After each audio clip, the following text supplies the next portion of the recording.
Okay, welcome everyone to another video of our bridge tour of Buchanan County. This one is going to be about rail cars. Once again, I'd like to introduce Brian Kylieber, the County Engineer of Buchanan County. This is part of the local agency Bridge Innovation and Demonstration Days, and this is one of 4 video postings we'll do for the tour, including a concrete bridge link, a steel bridge link, a rail car link, and a wood bridge link. This will be a discussion from Brian about the rail car bridges in Buchanan County. Brian, go ahead. Well, hello again. And any of you guys that have talked to me much, heard me talking about bridges, rail cars is one of my keys. Matter of fact, we've got 29 of my 260 bridges are built out of retired railroad flat cars, such as this one. And really what you're doing is you're taking a 90-foot car, you're cutting off the ends so you're back down at the bolsters and mounting the cars right on the concrete where the bolsters sat. Now there's some other ways of doing it, and we'll get to that a little bit later.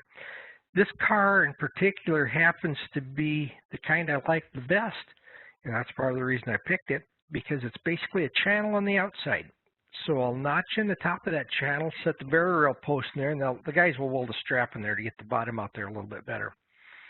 And so that's how we're mounting the barrier rail posts. Now it happens to be that one of the locals happened to stop in and talk to me as we drove down here, but that's perfectly fine. It also answered the question whether there's tents underneath it, because that's where his kids were going. But this here is the design I prefer the most. You'll notice how we used the sheet piling.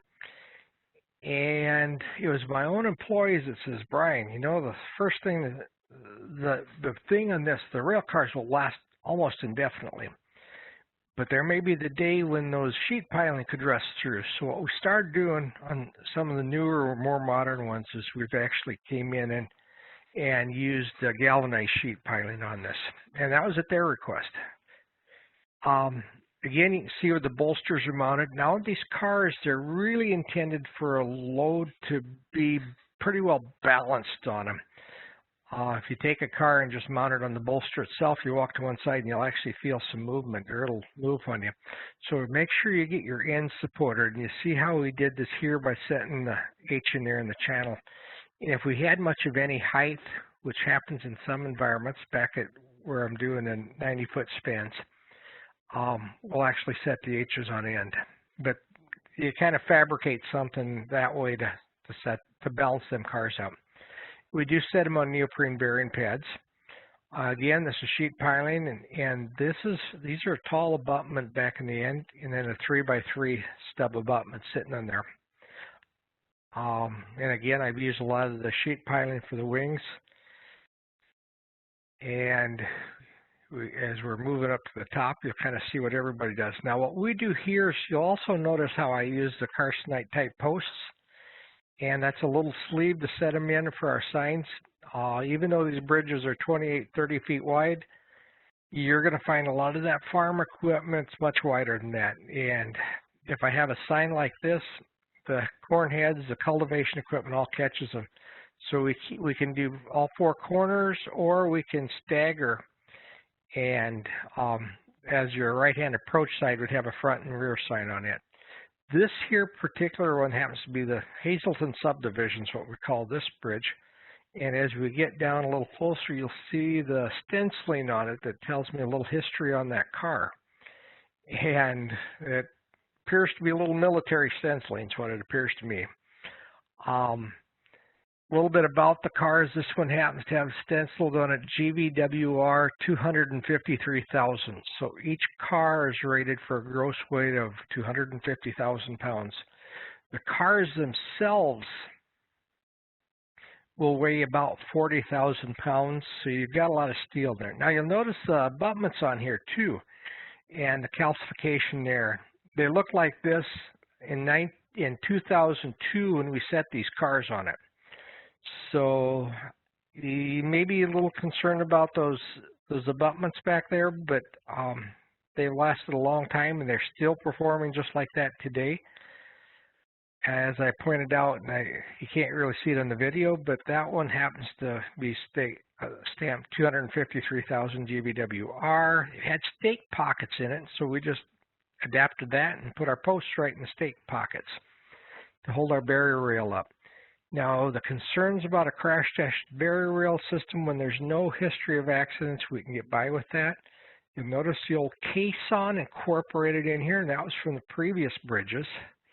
And again, the abutments. Now, the car was actually a little longer than the abutments were, but we didn't get real concerned about that. Again, this has been here for almost 20 years. Here's another bridge that we're getting to, and this is Hood's Bridge, is what we call it. This one I picked it because it's rail cars on fabric abutments. What we did is we stacked the concrete on a 2-to-1 slope,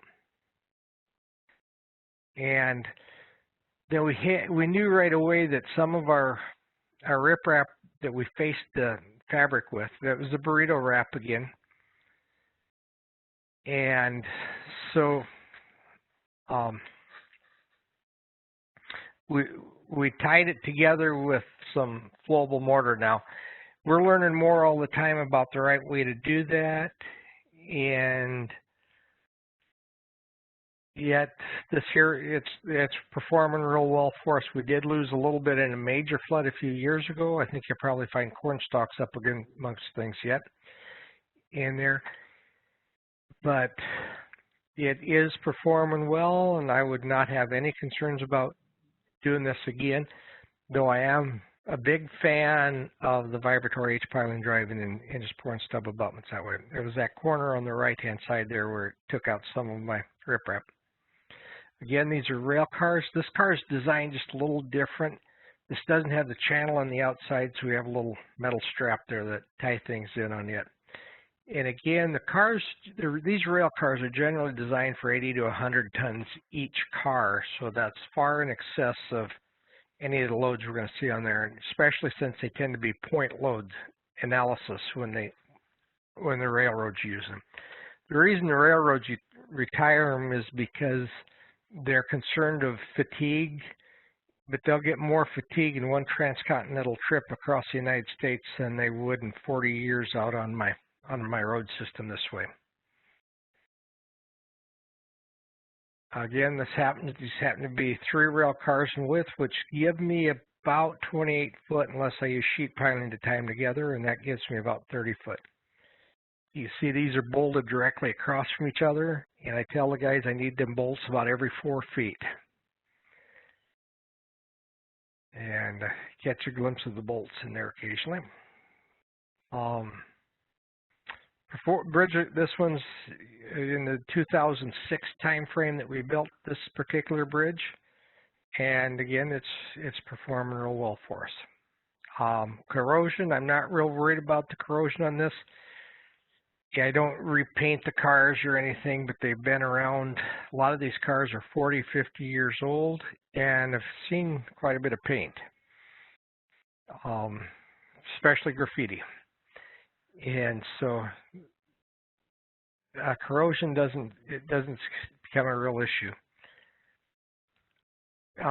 With the dirt contact on the deck, what we do is they all have metal decks, and we tend to cover them with crushed rock. I have used asphalt millings and as the surface on it. That's a very good way of doing it if the asphalt millings are available.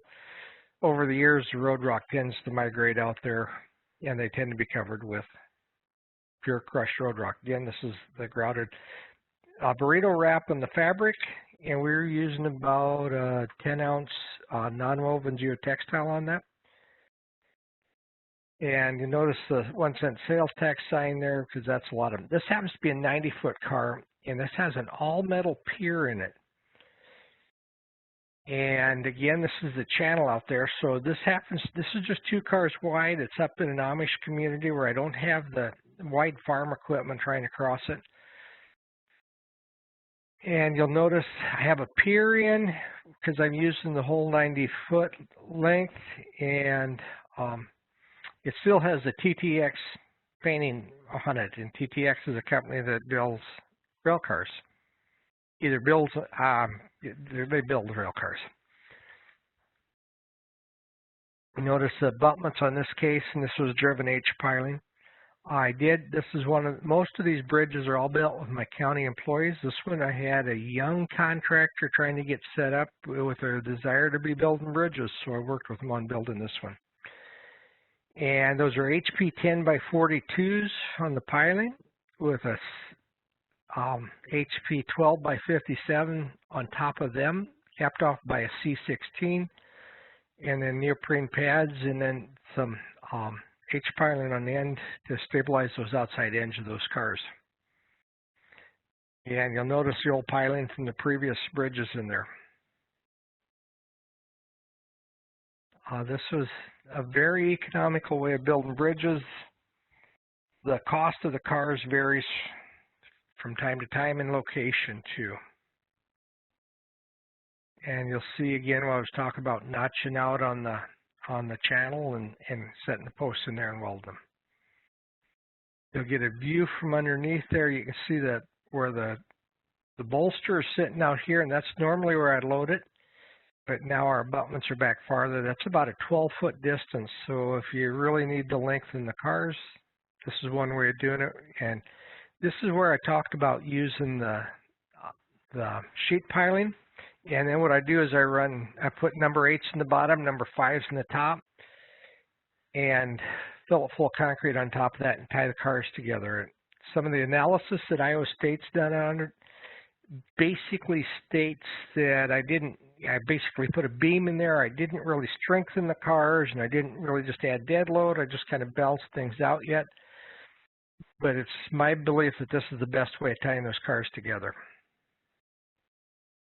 Again, you get a good view of the steel pier in there. And the stub abutments is typically a 3x3 or a 4x4 stub abutment in there is what we're using.